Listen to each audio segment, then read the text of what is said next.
Olá, que a paz do nosso Senhor Jesus Cristo esteja contigo.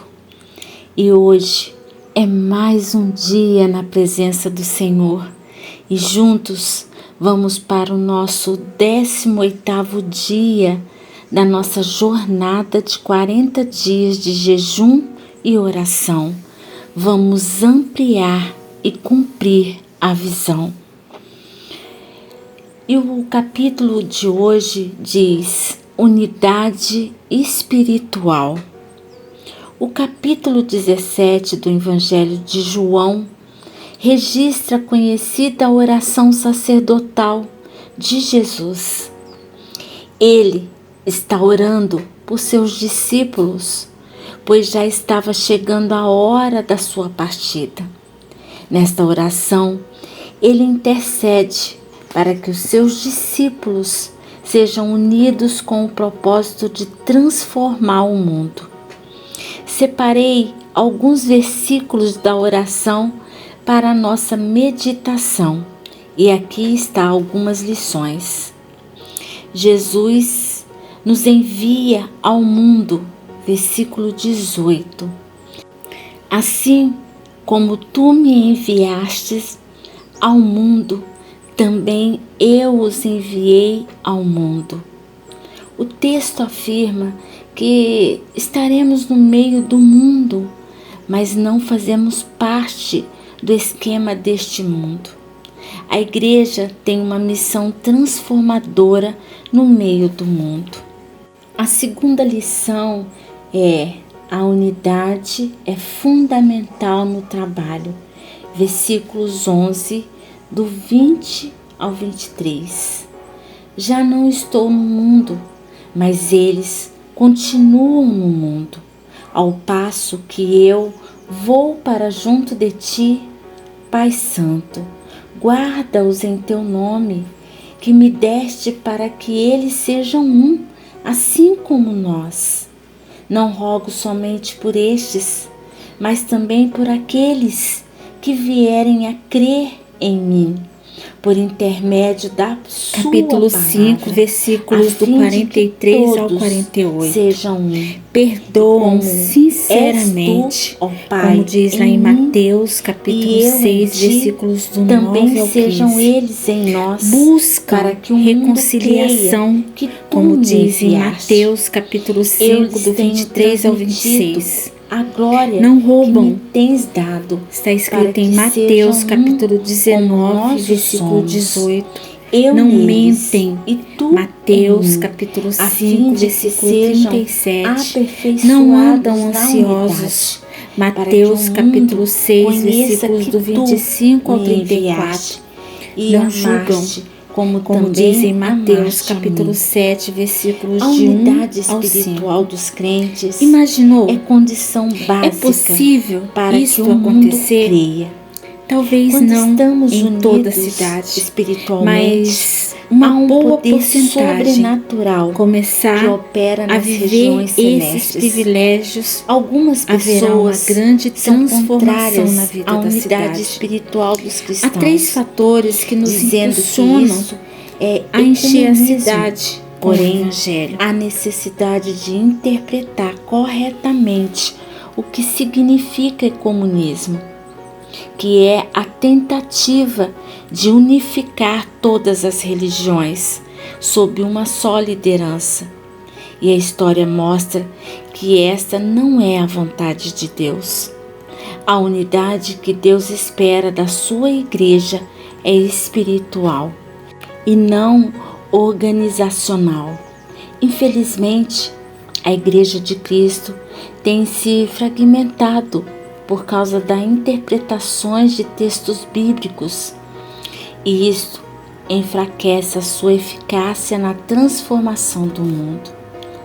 Não há necessidade de uma união de organizações e ministérios em termos administrativos, em si uma união dos cristãos dentro do propósito de ganhar vidas para Cristo e transformar a sociedade. Por isso, é muito importante haver conselhos ou associações de pastores e líderes das igrejas da cidade e juntos planejarem ações e estratégias para combater o mal e ganhar muitas vidas, trazendo o reino de Deus para a cidade. Infelizmente, o egoísmo e a visão individualista têm levado pastores e líderes a se afastarem um dos outros. Além disso, por questões doutrinárias, vemos uma grande divisão. Se analisarmos bem, descobriremos que na doutrina básica somos iguais. Por exemplo, a Bíblia é a palavra de Deus, a nossa única regra de fé e conduta. Salvação é somente pela fé em Jesus Cristo. Cristo voltará para buscar sua igreja e outras doutrinas básicas, mas o que nos tem dividido são doutrinas que não são necessárias para a salvação das vidas, como governo da igreja, forma de batismo, dons espirituais, etc. Podemos ter divergências de opiniões, mas essas divergências nunca deverão nos levar a divisões.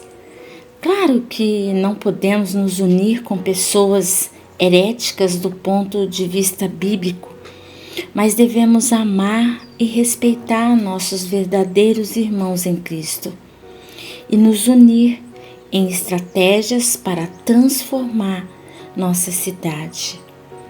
Há diversos testemunhos de como a unidade entre pastores e líderes numa cidade provoca transformação no governo, na sociedade, e a igreja tem crescido.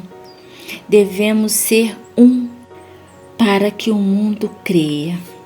Ore por você. Peça a Deus que o ajude a amar e respeitar os irmãos de outras igrejas evangélicas em sua cidade. Ore por encontros divinos com outros irmãos que tenham a mesma visão de transformar a cidade. Peça a Deus por estratégias conjuntas para abençoar a cidade. Ore pelos outros. Peça perdão a Deus pela desunião dos cristãos na sua cidade. Ore para que haja verdadeira união espiritual e que os cristãos evangélicos se amem e respeitem uns aos outros. Ore pelo conselho ou associação de pastores da cidade para que juntos desenvolvam planos de transformação e evangelização. Versículo para memorizar. Jesus percorria todas as cidades e povoados, ensinando nas sinagogas, pregando o evangelho do reino e curando todo tipo de doenças e enfermidades. Ao ver as multidões, teve compaixão delas, porque estavam aflitas e desamparadas, como ovelhas sem pastor. Mateus capítulo 9, versículos 35 e 36. E amanhã veremos igreja, agente transformador da cidade. Até lá.